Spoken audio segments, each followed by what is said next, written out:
Alors, il y a 3 ans. Et c'était...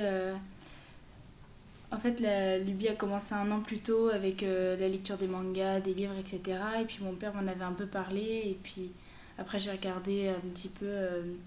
j'ai essayé de regarder un peu sur Internet. Bon, sur Internet, c'est pas trop ce qu'on fait dans l'aïkido traditionnel. Oui. Et ensuite, j'ai fait un cours d'essai, une initiation dans un centre à côté de chez moi.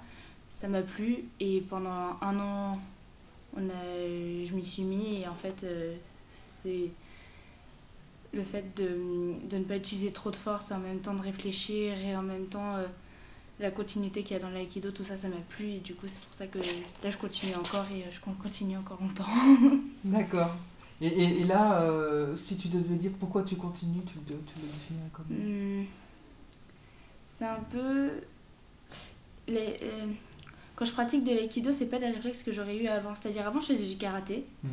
Et donc, le karaté, c'est beaucoup plus direct, même si on retrouve certains principes, évidemment. C'est beaucoup plus direct et c'est beaucoup plus attaque contre attaque. Et l'aïkido, on laisse passer la force et... Comment dire? Il y a une sorte de mouvement, d'énergie qui circule, qui est super intéressant. Et puis après, derrière ça, j'adore la philosophie, la littérature et tout. Et donc, il y a tout l'aspect philosophique derrière et comment on peut l'appliquer aussi dans la vraie vie.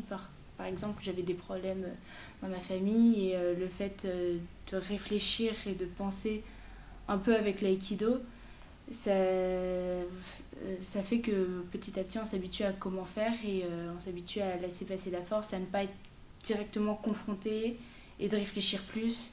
Et ça favorise certains liens et certaines relations. Et du coup, c'est pour ça que j'essaie de tourner ma vie un peu dans l'aïkido pour essayer d'atteindre une certaine perfection. Tu pourrais imaginer enseigner un jour? Oui, j'aimerais beaucoup. J'aimerais beaucoup. J'ai déjà assuré un cours parce que mon maître n'était pas là. C'était compliqué, mais c'était génial. Et après l'enseignement, ce qui est vraiment bien, c'est que quand on est élève, on apprend beaucoup de choses, mais quand on enseigne, en fait, on apprend aussi d'une certaine manière.